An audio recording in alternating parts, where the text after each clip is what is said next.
Hello दोस्तों, आपका स्वागत है हमारे चैनल द स्टोरी नॉलेज में। आज हम आपके लिए लेकर आए हैं विशेन लखियानी की book the code of the extraordinary mind की समरी। मुझे लगता है कि ऑर्डिनरी लोग चाहे तो एक्स्ट्राऑर्डिनरी बन सकते हैं, ये बात बिलियनियर एलन मस्क ने कही थी। तो ऐसी क्या चीज है जो उनको और बाकी दूसरे बिलियनियर को भीड़ से अलग करती है? क्या ये पैसा है, या फेम, या उनका लक? एलोन मस्क कोई मल्टी मिलियनियर पैदा नहीं हुए थे।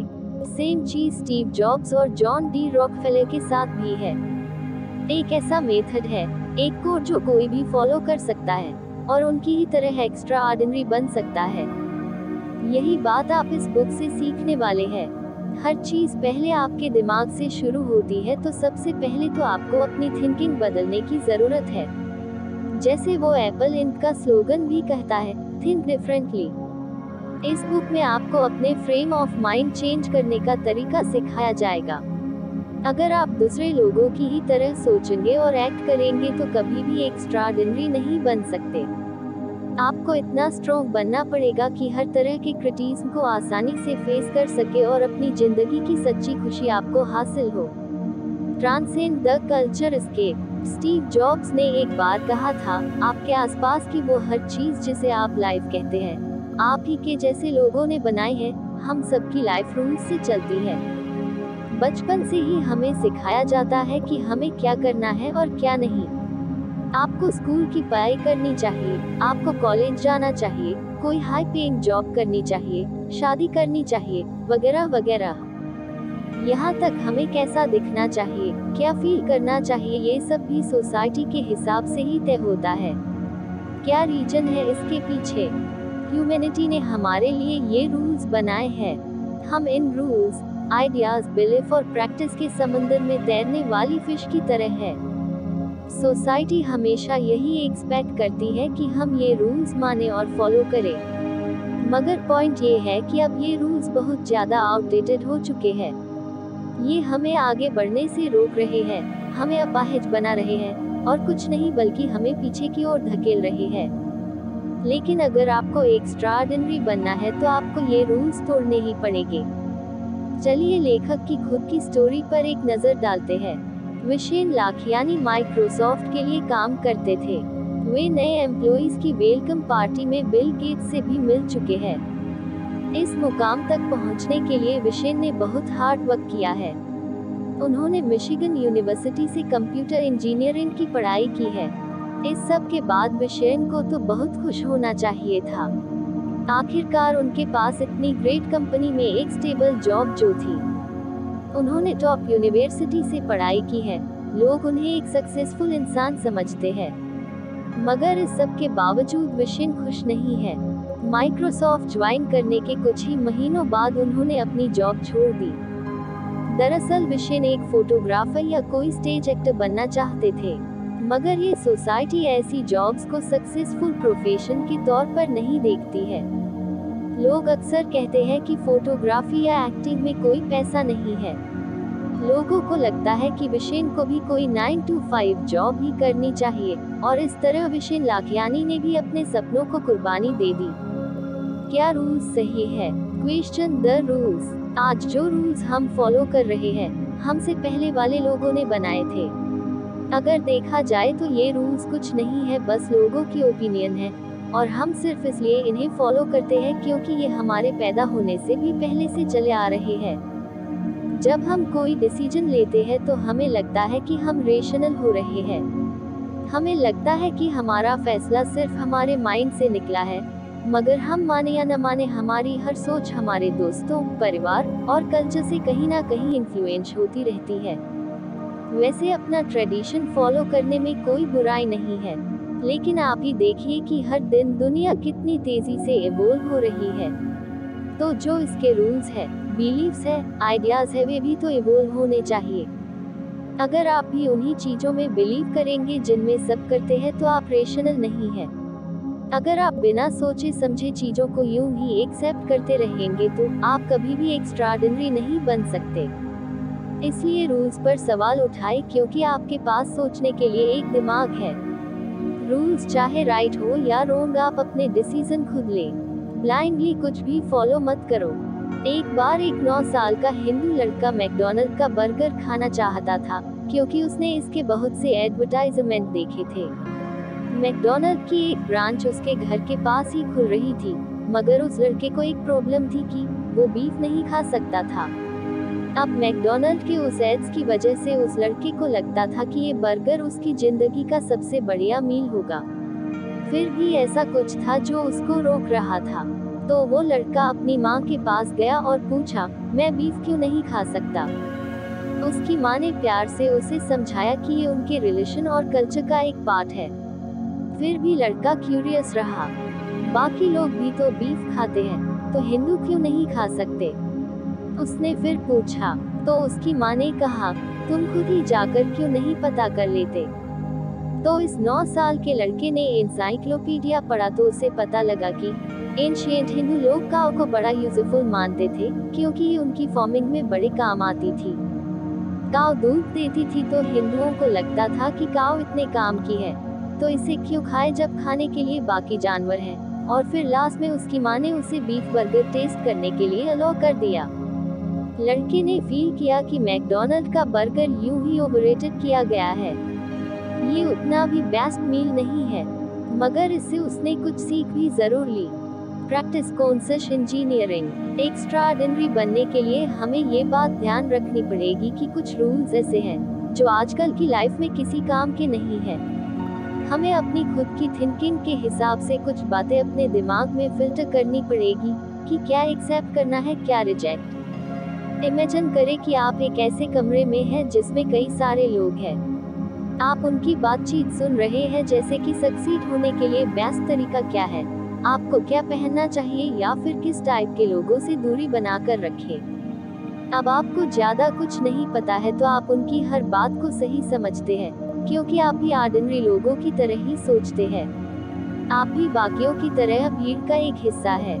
अगर आपको वाकई में एक्स्ट्राऑर्डिनरी बनना है तो खुद को जगाना पड़ेगा। यही पर कॉन्शियस इंजीनियरिंग काम करती है। अपना खुद का बबल बनाने का यही प्रोसेस है। आप अभी भी सेम रूम में हैं। ऑफ कोर्स आप अभी भी इसी सेम वर्ल्ड में रहते हैं, मगर आप इसमें अपना खुद का एक वर्ल्ड बना सकते हैं। कॉन्शियस इंजीनियरिंग का मतलब है आपका खुद का वे ऑफ थिंकिंग बिल्ड करना। मतलब ये कि उन रूल्स को तोड़ना जो आपको आगे बढ़ने से रोक रहे हैं। क्या हो अगर आपको सक्सेस पाने के लिए खुद का रास्ता मिल जाए? क्या हो अगर आप कोई फेमस फोटोग्राफर या कोई एक्टर बन जाए? अगर ऐसा हो तो यही सही मायनों में एक्स्ट्राऑर्डिनरी होगा। कॉन्शियस इंजीनियरिंग एक ऐसी चीज है जिससे आप अपनी लाइफ अपने हिसाब से चलाने के लिए रूल्स खुद से क्रिएट करेंगे। आपके हाथ में चॉइस रहेगी, जिससे आप दूसरों के जजमेंटल नेचर का विक्टिम होने से बच सकते हैं। अगर आपके पास कॉन्शियस इंजीनियरिंग है तो आप जो चाहे वो कर सकते हैं, जो आपको पसंद हो वो पहन सकते हैं, जिससे चाहे उससे फ्रेंडशिप कर सकते हैं। आपकी कॉन्शियसनेस एक कंप्यूटर की तरह है, जिसे अपना ऑपरेटिंग सिस्टम अपग्रेड करने की जरूरत पड़ती रहती है। आज से सालों पहले विंडोज 95 हुआ करता था, आज आपके पास जरूर विंडोज 10 होगा। अपग्रेड करना बहुत जरूरी है ताकि ये कंप्यूटर बेटर और फास्ट चलता रहे। ठीक ऐसे ही आपकी कॉन्शियसनेस भी इवॉल्व होती रहे। विंडोज 95 किसी पुरानी थिंकिंग की तरह है, मगर आप चाहे तो खुद को विंडोज 10 में अपग्रेड कर सकते हैं। अपनी लाइफ में ऐसे बिलीफ्स इंजीनियर करें जिससे लाइफ बेटर हो जाए, क्योंकि आपको अच्छे से पता है कि विंडोज 95 अब आउटडेटेड है, ये अब चलता नहीं है, तो अभी भी इसे क्यों यूज कर रहे हो। अपनी रियलिटी के मॉडल्स खुद से दोबारा लिखें। क्या आप बचपन में कभी बुली हुए हैं, यानी बचपन में आपको तंग किया गया है? जब आप छोटे होते हैं तो अक्सर खुद को बचा नहीं पाते हैं।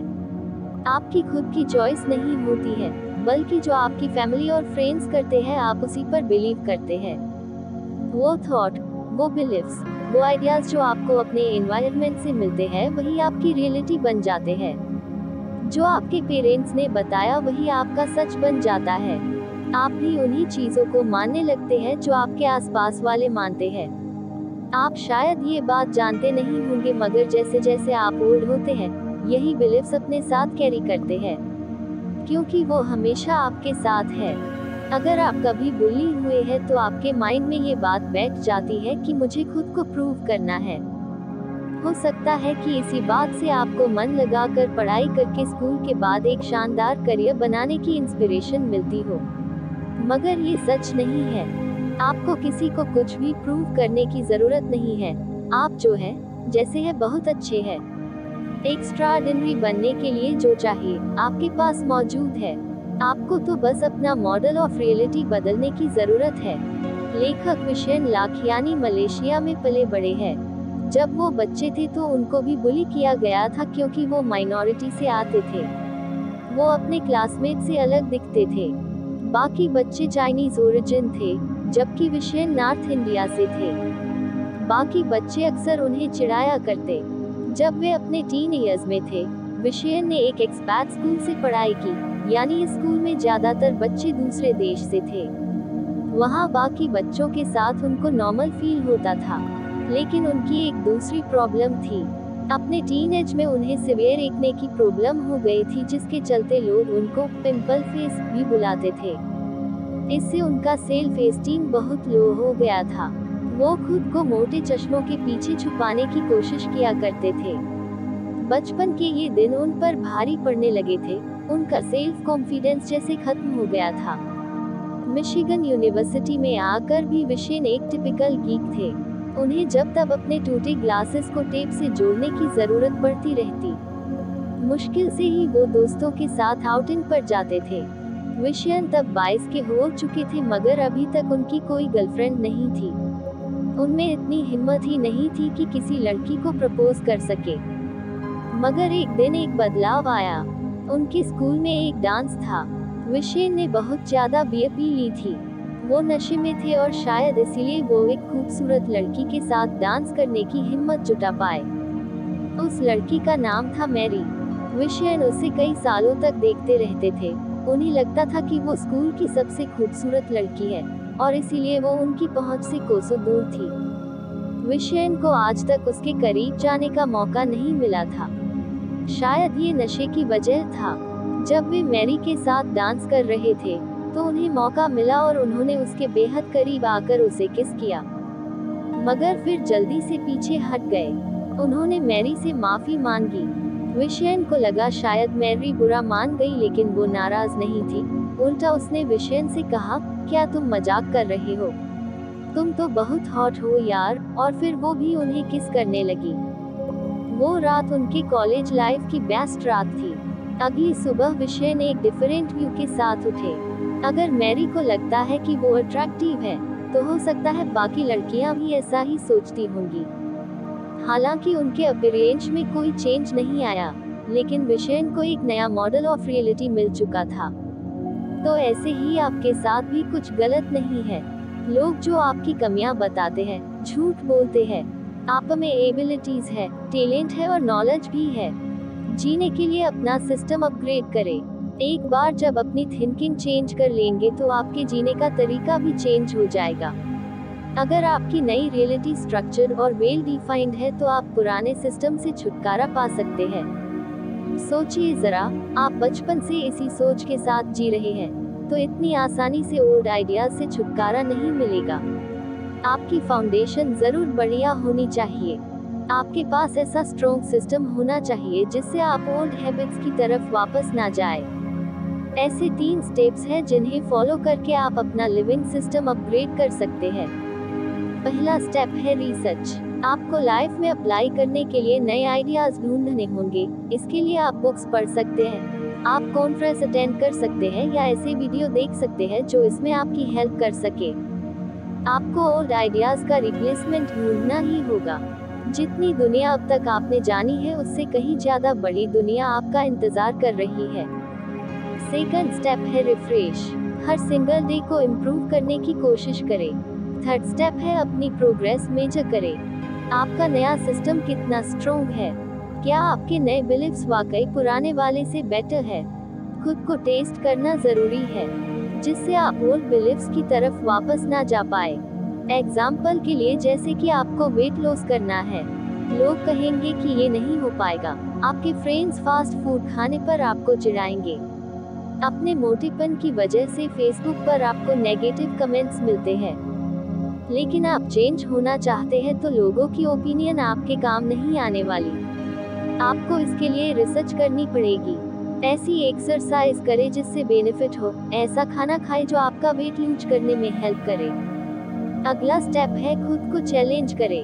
अपने वर्कआउट में ज्यादा रिपीटेशन ऐड करें। अगर चीज बर्गर खाना आपको बड़ा पसंद है तो जब भी आपके सामने आए उस टाइम ऐसे खाना अवॉइड करें। जितनी बार भी आप ऐसा करने में कामयाब रहे उसे अपनी विक्ट्री समझें और फिर अपनी प्रोग्रेस मॉनिटर करें। आप में कितना चेंज आया, क्या आप ये नया बॉडी वेट मेंटेन कर पाएंगे, क्या आपको बेटर फील हो रहा है। ये आपकी लाइफ है तो आपको सारे बहाने छोड़ने होंगे। लोगों के नेगेटिव कमेंट्स को अवॉइड करना होगा। किसी भी कीमत पर समझौता ना करें। आप कुछ बड़ा करने के लिए ही बने हैं, कुछ एक्स्ट्राऑर्डिनरी। बेन रियलिटी, जिस वर्ल्ड को आप जानते थे अब आप उससे फ्री हो चुके हैं, तो उस वर्ल्ड को एक्सप्लोर करें जो आपने क्रिएट किया है। आपकी लाइफ इससे और भी ज्यादा एक्साइटेड हो जाएगी। अब आप पहले से बड़े बन गए हैं और पहले से ज्यादा बड़ा करने के लिए रेडी है। रियलिटी बेन करना ऐसा है जैसे आपका ये बिलीव होने लगे कि लक हमेशा आपके साथ है। ये यूनिवर्स आपके लिए रास्ते बना रहा है, जिसका मतलब कि आप सब कुछ कर सकते हैं। अब कुछ भी इम्पॉसिबल नहीं है आपके लिए। लेकिन आप ये अचीव कैसे करेंगे? सबसे पहले तो एक विजन रखें। हर दिन आपको उस गोल की तरफ बढ़ना है। दूसरा है हमेशा खुश रहने की आदत। अब ये अगर मगर वाली सिचुएशन नहीं है। कुछ लोग कहेंगे कि अगर मैंने ये गोल अचीव कर लिया तो तभी मैं खुश रहूंगा, लेकिन ये रॉन्ग अप्रोच ठीक नहीं है। रियलिटी बेन करने से मतलब है कि प्रेजेंट में जिए। इसका मतलब है कि अपने विजन पर रहते हुए हर दिन को पूरा एंजॉय करें। इस तरह आपको अपना काम कभी बोझ नहीं लगेगा। अपने विजन को परस्यू करते टाइम भी उतने ही खुश रहे जितना उसे हासिल करने पर होते हैं। पास्ट में हुए फेलियर्स को बीच में ना आने दे, ना ही फ्यूचर के ड्रीम्स में खुद को घुमा दे। इसके बदले प्रेजेंट में अपनी लाइफ से खुश रहे। आपको जो भी लाइफ में मिला है उसके लिए ऊपर वाले का शुक्रिया अदा करें। अपनी खुशियों को किसी गोल से बांध के न रखें। एग्जाम्पल के लिए मान लो आपका एक स्टार्टअप बिजनेस है, सब बढ़िया चल रहा था, फिर अचानक कुछ गड़बड़ हो जाती है, कोई कालामिटी या कोई इकोनॉमिक क्राइसिस। अगर अपने फ्यूचर की सक्सेस से आप अपने आज की खुशियों को जोड़ेंगे तो फिर आपका कुछ नहीं हो सकता। आप कभी खुश नहीं रह सकते। आप अपने साथ काम करने वालों को भी अफेक्ट करने लगेंगे। आप में हार मान लेने की टेंडेंसी आ जाएगी। लेकिन आप ऐसा होने से रोक सकते हैं अगर आपको ये मालूम हो कि कैसे रियलिटी बेन करनी है। तो क्या हुआ अगर आपका स्टार्टअप फेल हो गया? इसे दोबारा खड़ा करने की कोशिश करें, यही राइट अप्रोच है। अगर माइंड सेट राइट है तो आपको समझ आएगा कि फेलियर तो किसी भी जर्नी का एक पार्ट है। एक्स्ट्राऑर्डिनरी माइंड्स जानते हैं कि हैप्पीनेस अंदर से आती है। अब एलोन मस्क को ही ले ले, ये वही है जो स्पेसएक्स, टेस्ला मोटर्स और सोलर सिटी के ओनर हैं। एलोन मस्क स्पेस रॉकेट्स और सोलर पावर वाली इलेक्ट्रिक कारें बनाते हैं और इनसे बिलियंस कमाते हैं। वे हर महीने स्पेस में एक रॉकेट शिप्स भेजना चाहते थे। वे एक ऐसा ट्रेन सिस्टम बनाना चाहते थे जो सोलर पावर से चले। एलोन मस्क काफी रूल्स तोड़ते रहे हैं। जो उन्होंने मिला उससे वे खुश हैं। वे हर दिन अपने इंजीनियर्स को देखते हैं, उन मशीनों को चेक करते हैं जो उनकी कंपनी बनाती है। यहाँ तक कि वीकेंड में भी काम करते हैं। लोगों की क्रिटिसाइज की परवाह किए बगैर वे हमेशा अपना काम करते रहे। एक टाइम ऐसा भी था जब एलोन मस्क बैंकरप्ट होने की कगार पर थे। उनकी इलेक्ट्रिक कार प्रोटोटाइप फेल हो गई थी, उनके रॉकेट शिप्स उड़ते नहीं थे। हर फेल लॉन्च पर उनके मिलियंस खर्च होते थे, फिर प्रेस उनकी हर फेलियर लॉन्च की जमकर धज्जियां उड़ाती। मगर इस सब के बाद भी एलोन मस्क ने हार नहीं मानी। उन्होंने अपनी हैप्पीनेस फ्यूचर के रॉकेट्स या कार प्रोटोटाइप से बांध कर नहीं रखी। उनकी खुशियां उन मिलियंस से भी नहीं बंधी हुई थी जो उन्होंने लॉन्च में खर्चे किए थे। वो बस अपना काम करते थे और खुश थे। उन्हें तो एक्स्ट्राऑर्डिनरी मशीनें बनाकर खुशी होती थी। आज में खुश रहो। अगर आप अपने काम से खुश हैं, जो आपको मिला है उससे खुश है तो हमेशा आपको मोटिवेशन मिलती रहेगी। फिर चाहे आपको देर तक काम करना पड़े, आप शिकायत नहीं करेंगे, ना ही आप थकेंगे। जैसा कि बिलियनियर जॉन डी रॉकफेलर लिखते हैं, मुझे पहले ही सिखा दिया गया था काम के साथ साथ खेलना भी जरूरी है। मेरी पूरी जिंदगी एक लंबी हैप्पी हॉलीडे रही है, full of work and full of play. मैंने फिक्र को बीच रास्ते में ही छोड़ दिया था। डिसिप्लिन के साथ जिए। डिसिप्लिन का मतलब है डिसिप्लिन ऑफ डेली बेसिस। हालांकि फ्यूचर के बारे में ना सोचना बहुत हार्ड होता है और अपने पास्ट के रिग्रेट्स भूले नहीं जाते, फिर भी अपने प्रेजेंट में खुश रहने के लिए आपको लाइफ में डिसिप्लिन अप्लाई करना ही होगा। 3 प्रिंसिपल है जो आप फॉलो कर सकते हैं। पहला है कि थैंकफुल रहे। हर रोज ऐसी 5 बातें सोचिए जिसके लिए आप थैंकफुल फील करते हैं। ये कुछ मिनट का काम है, आप अपने बिजी शेड्यूल में भी ये कर सकते हैं। दूसरा प्रिंसिपल है माफ करना। सोचिए कि आप एक मेडिटेशन की क्लास में हैं, कंसंट्रेट करें, सिर्फ साइलेंस रहिए और कुछ नहीं। उन सब लोगों को याद करें जिनकी वजह से आप कभी हट हुए हो। अपने माइंड में उनकी एक लिस्ट बनाएं। अब इमेजिन करें कि आप उन सब से बारी बारी बात कर रहे हैं। उस पेन को याद करें जो उन्होंने आपको दिया। अब इसके बाद खुद से पूछिए, मैंने उस आदमी के साथ अपने एक्सपीरियंस से क्या सीखा? मेरे इस एक्सपीरियंस से मेरी लाइफ में क्या चेंज आया? और अब थर्ड प्रिंसिपल है टू गिव। खुशियाँ बांटने से बढ़ती है। जब आप अपनी हैप्पीनेस को कंट्रोल कर लें तो इसे दूसरों के साथ भी बांटें। दूसरों को भी खुशियाँ दें। अपने वर्कमेट्स को पॉजिटिविटी के साथ अप्रोच करें। हमेशा एक स्माइल या सिंपल ग्रीटिंग से स्टार्ट करें। सच्ची खुशी ही आपको हर रोज काम करने की ताकत देगी। तो इस वीडियो में हमने रूल्स ब्रेक करने सीखे जो हमें रोकते हैं, हमारी एबिलिटी लिमिट करते हैं। आपने नए बिलीफ्स क्रिएट करना भी सीखा जिससे आपकी लाइफ इम्प्रूव होगी। आपने ये भी सीखा कि कैसे खुशी से अपना काम करें। अब आपको ये हैप्पीनेस दूसरों के साथ शेयर करनी है। एक्स्ट्राऑर्डिनरी लोग खुद को बाकियों से दूर नहीं करते, बदले में वे उनको भी एक्स्ट्राऑर्डिनरी बनने में हेल्प करते हैं। दूसरे लोगों की लाइफ इम्प्रूव करना उनका विजन बन जाता है। वे लोगों को खुश रखना चाहते हैं जैसे वे खुद अपनी लाइफ में खुश है। स्टीव जॉब्स मशीनें बनाकर बिलियंस नहीं कमाना चाहते थे। ठीक यही बात एलोन मस्क और बिल गेट्स के साथ भी है। सक्सेस, फेम और पहचान उनकी अचीवमेंट का बाय प्रोडक्ट्स है। उन्होंने ये सब पैसे के लिए नहीं किया। मगर आपको दुनिया को लूटकर बिलियनियर बनने की जरूरत नहीं है। आप कोई पेरेंट हो सकते जो अपने बच्चे को सही ढंग से पालने की कोशिश में लगा है, या कोई सिंपल एम्प्लॉय हो सकते हैं। पॉइंट बस ये है कि आप अपना बेस्ट करें, लिमिटेशन की परवाह ना करें, अपनी कालिंग खुद ढूंढें। जो भी करे दिल से खुश होकर करे और साथ ही दूसरों को भी खुशी दे, और फिर देखें आप कैसे एक्स्ट्राऑर्डिनरी बनते हैं। उम्मीद है आपको यह वीडियो पसंद आया होगा। इस वीडियो को लाइक करें और हमारे चैनल को सब्सक्राइब करें और इसे अपने दोस्तों के साथ शेयर करना न भूलें। मिलते हैं अगले वीडियो में। धन्यवाद।